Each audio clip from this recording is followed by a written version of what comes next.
আমাৰ অসম পুলিচক মাৰিলে সেইকাৰণে আমি আজি ইয়াত অৱৰোধ কৰিছো। আপোনালোকে সমৰ্থন কৰক।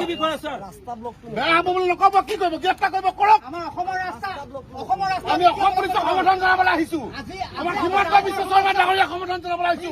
আমাৰ সন্মানীয় মুখ্যমন্ত্ৰী ডাঙৰীয়াক সন্মান জনাবলৈ আহিছো। আপোনালোকে লগা খেদিব নহয়, আমাক জনাবলৈ আহিছে। লগা খেদক, ভাল পালোহেঁতেন। হাতযোৰ কৰিছে লগাক, আমাক এৰি দিয়ক। আমাৰ অসম পুলিচে হাতযোৰ কৰিছে লগাক, আমাক এৰি দিয়ক। আমাৰ লাজ লাগিছে, আমাৰ গাত লাগিছে, আপোনালোকৰ গাত লাগে নাজানো।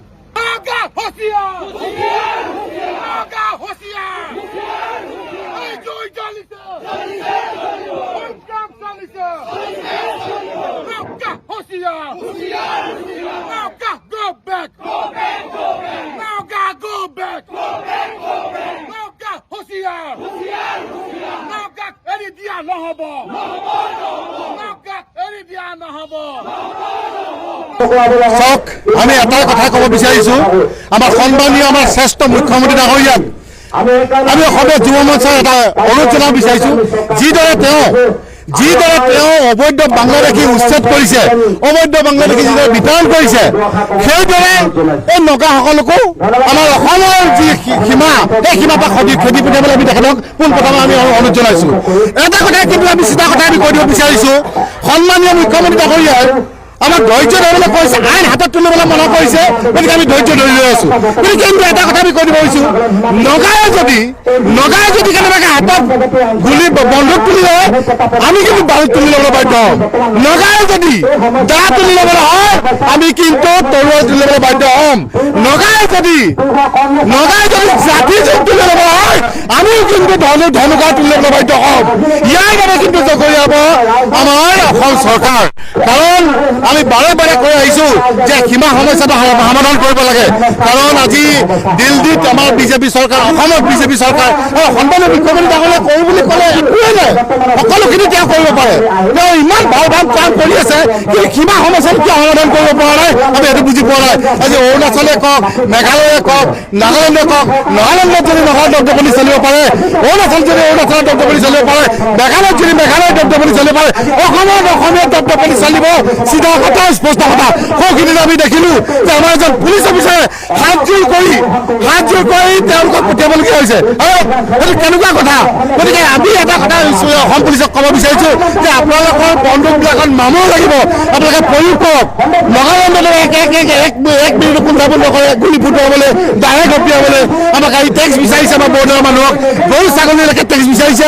এইটো কেনেকুৱা লাজ লগা কথা? গতিকে সন্মানীয় মুখ্যমন্ত্ৰী এটা কথা ক'ব বিচাৰিছো যে আপোনাৰ লগত আমি মিলা খানাত যেনেকৈ অসমীয়া যুৱ মৰ্চা সমৰ্থন কৰিছিলো, নগা খেদক সমৰ্থন কৰিম, কিবা সমস্যা সমাধান কৰাটো আমি অসমীয়া যুৱ মৰ্চা আপোনাক সহযোগ কৰিম। গতিকে আপুনি একবাৰ আমি আপোনাৰ লগত আছো। অন্যথা কিন্তু আজি আমি যি অৱৰোধ কাৰ্যসূচী লৈছো, ইয়াত কিন্তু জনজনৰ হাতত কাৰ্যসূচী আমি হাতত ল'বলৈ বাধ্য হ'ম। জয় অসম।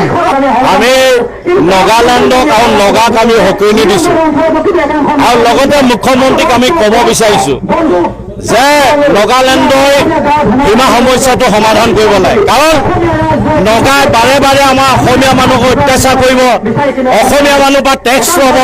নগাই কিয় ইমান দাদাগী? অসমৰ মাটিত, অসমীয়া মানুহৰ মাটিত কিয় নগা ইমান দপদপনি? আৰু নগাক আজি অসমীয়া মানুহে নগা কেইটা মাৰপিট কৰিছে। আজি বাৰে বাৰে আমাৰ অসমীয়া মানুহখিনিক নগাই মাৰপিট কৰিব, ব্যৱসায় কৰিবলৈ গ'লে মাৰপিট কৰিব, ক'বলৈ গ'লে মাৰপিট কৰিব। আজি নগাই আহি আমাৰ অসমত ব্যৱসায় কৰিছে। আমাৰ অসমীয়া মানুহে কেইজন নগাক মাৰপিট কৰিছে? আমি সেইকাৰণে চৰকাৰক ক'ব বিচাৰিছো, অতি সোনকালে সীমা সমস্যা সমাধান কৰক। কাৰণ নহ'লে এটা ডাঙৰ সংকটৰ সৃষ্টি হ'ব। কাৰণ বাৰে বাৰে অসমীয়া মানুহে সহ্য কৰি নাথাকে, কিমান সহ্য কৰিব? আজি নগাই যদি আমাৰ মাটিৰ পৰা যদি টেক্স ল'ব বিচাৰে, আজি গৰু ছাগলী গ'লে নগাই যদি টেক্স হয়, এনেকুৱা যদি কৈ থাকে, আমি অসমীয়া জনতা কেতিয়াও সহ্য নকৰোঁ। আজি আমি সকলোৱে দিছোঁ, আজি যদি আজিৰ পৰা নগাই যদি এনেকুৱা দাদাগী ক'ৰবাত কৰিবলৈ হয়, আমিও কিন্তু দাদাগী কৰিম। আমি চৰকাৰক ক'ব বিচাৰিছোঁ যে আৰক্ষীক তেওঁলোকে বাধ্য কৰাইছে হাতযোৰ কৰিবলৈ। অসম আৰক্ষীয়ে কিন্তু যুদ্ধ নকৰিলে। অসম আৰক্ষীৰ শক্তি আছে, অসম আৰক্ষীৰ প্ৰয়োজন হ'লে যুদ্ধ কৰিব পাৰিলেহেঁতেন নগাৰ লগত, কিন্তু নকৰিলে। সদায় আমি অসমীয়া আৰু নগা ভাতৃত্ববোধ আছে, কিন্তু তেওঁলোকে কিছুমান নগাই এইবিলাক কথা নুবুজে।